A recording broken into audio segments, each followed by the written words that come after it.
Cheers. Little gin martini. So, quick video. I've seen guys doing this before, but I'd never, done it myself with my boots because I followed kind of the typical kilty lacing method and I changed to this style on a few boots that were having slip issues, and I'm kind of questioning why we ever did it this way. So, this is an example of a boot where I feel like the kilty is doing what it's supposed to do as far as the holding in place. I've laced this the typical kind of, the standard, I guess that you'd say the way the brands recommend, where you have the lace go underneath on that first row of eyelets and it holds in place and no big deal. That looks good. I would actually say that's probably if everything works, the kind of the ideal state. But you could actually argue that because I think some guys, I'm thinking of Manny Briones, I think he doesn't even like it when it goes out that far. I think some guys kind of don't want anything sticking out because if you think of a boot without kilties, it kind of looks weird having that there. I guess, I'll let you guys decide. But to me, that looks good, and if all my boots held the kilty perfectly like this, and I would say most of them, more than half of them do, then, it'd be all fine. Unfortunately, or maybe, I don't know if half, maybe close to half or half-ish hold up, but the other half-ish slip. And this is not the worst case of it at all. This actually is a weird one where it's slipping down, which is my main issue. But this one is weird. It slips offset, and it's probably due to, typical production issues with nicks or something where the sizing or the panels aren't right. It's the only boot I've ever had this happen where it just refuses to stay centered. You could see this right here. It's offset this way to the right. I don't know why. I fix it when I lace it up, center the back of the tongue up here, and within a few steps of wearing it, it shifts back. Part of the problem is this is Wicked and Craig English bridle. It's a very stiff tempered leather, and I think it got memory of where it was, and it will not move ever again.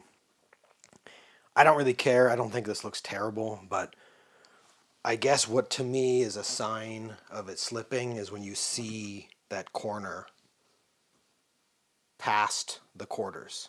So when that corner slips out past the quarters, to me, you have a problem. This pair, I don't know. I haven't decided to relace this one yet for whatever reason, because I guess it's not horrific slip. But I've had pairs that have horrific slip, and it was frustrating the hell out of me. And I had to figure out something, and I'd seen this before and finally just decided to do it, and that's what this is. So let me swap a couple pairs of boots here. These were the two culprits that had the worst slip I've ever seen. This pair is actually the king of slip. It's so much so that you can actually see, this is Predator Orange here. You can actually see where the kilty and everything and the lace underneath, because the whole thing was slipping forward, kind of left rub marks and whatnot. And now that I've pulled the kilty back, you can see it, but I don't care. And with enough brushing and over time, this will darken, and then it will be fine.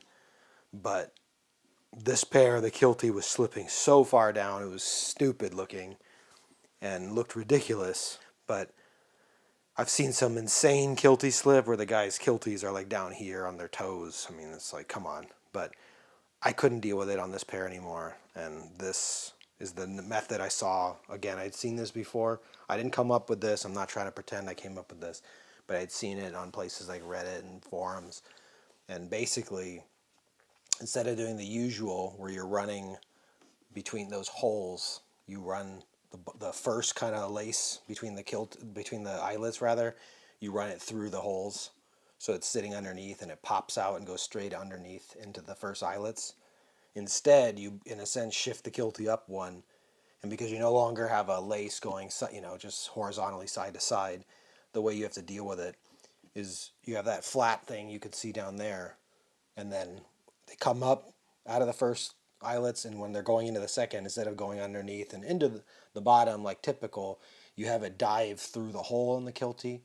This is assuming you're using, kind of standard kilties from Nicks and the other bootmakers, the Pacific Northwest, where the holes are kind of, I guess, generically placed. But anyway, you push it through the bottom, it goes underneath the side of it, and then pops up through the eyelet. And it kind of holds it tight because it's kind of a tight fit right there. It's kind of pulling it up. And actually, if you look at this one, for example, if it even tries to slip, it's actually running into that horizontal piece of lace that's going from eyelet to eyelet on the bottom. And I think that further holds it in place. And it literally does not move. So you position it there and it's done. And I'm thinking, why did we never do this to begin with? Why was this not the way all the brands have just told you to lace them up? Because it's just superior. I actually, now that I'm seeing this, I'm starting to think this looks better than kind of what I was saying was what I thought was the preferred with that Predator whiskey pair. This looks more like a normal boot. Instead of you see where the stitching to the tongue, where the vamp and tongue stitched together, instead you just see this little kilty loop. And some guys might even cut it more straight, so it's not a curve. You could do a custom kilty or something, or it goes out a little bit more into those corners, and it actually looks like a straight line. It might just look like a normal old boot, and not a Pacific Northwest kilty boot. And I know some guys, I was thinking of mostly lately, Jimmy from Black Barn Social Club, he's kind of made some kind of humorous comments like, why do you guys even use these things? They're weird. He's not big on P&W boots. But I think he's kind of weirded out by the whole kilty thing. Because, if you don't buy boots in this space, it is a foreign concept. Like, this isn't a thing I ever had. And I don't get personally all these dudes, Dale from Dale's Other Works. I think he's a hilarious guy, and I've watched, I subscribe to him and follow his channel. But he's like putting kilties in all of his Grandstones and his Trumans. I don't know why he's doing that. I just have them in my P&W boots. The only thing close to doing that is a pair of whites, which is still P&W, but they're Goodyear welted whites that don't have a fully gusseted tongue, those chore boots. But I put it in because the quarters lace so close together that it looked a little weird to me. So I put in a kilty to kind of spread them out a little bit. That was a trick I heard guys do who, in my opinion, probably sized their boots a little bit too big to kind of space them out, or I guess guys with low insteps. But look at this. Look how much better that looks. This pair had a little bit of an issue to the point that you could see a customization I did. I had sewn on a piece. I have some left of a side of natural Dublin I bought off eBay a year ago or so, and I cut kind of lace holders, you could say, like you see on some shoes and boots. And I had lined it all up for when I had the kilty in the normal place. And even with this, it would slide down. It was so ridiculous. So I would have to tie them super tight up here. And then I was even running the lace over this and back underneath this and popping out to really hold that in place. And it kind of worked. But it was a bunch of hassle in lacing. And I was like, this is kind of bullshit.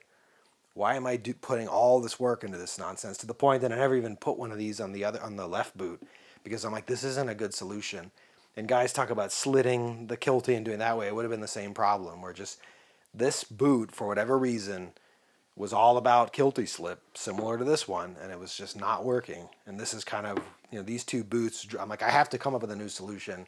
I had seen people do this before, but I had never tried. I don't know why, my mistake, my bad. So I did the same thing. So it's laced up the same way. You could see the first row right underneath it, where it just goes straight across. Underneath there, and sorry about the lighting, my other LED light is dead and charging. And then it dives in through the holes right there. And then it ends up looking freaking rad. It looks perfect. And I did it early enough on these, plus they're not Predator Orange, where there's not any weird rubbing or discoloration out of there. And honestly, I was looking at this and comparing it to my other natural Dublin 67 boot that it actually holds pretty well, like this pair, where, the kilty's not trying to go to another state on me. It's kind of staying in the right place, staying in the same town. But I almost think this looks better. It looks cleaner. So I guess my hot take for this Saturday is this is how we should have been lacing up kilties all this time. And they may even want to consider adjusting how they shape them and the holes, because I could feel a custom kilty where you move the holes a little bit further to the outside and then maybe cut in a little bit here instead of it just being a normal flare out. Kind of notch them so that where the lace comes under there, it doesn't cause problems. Maybe I need to come up with a template for that and try it myself. But then you could have the ultimate kilties that have zero slip. So yeah, what do you think? Should we have been just doing this all along? I think we should have. Cheers.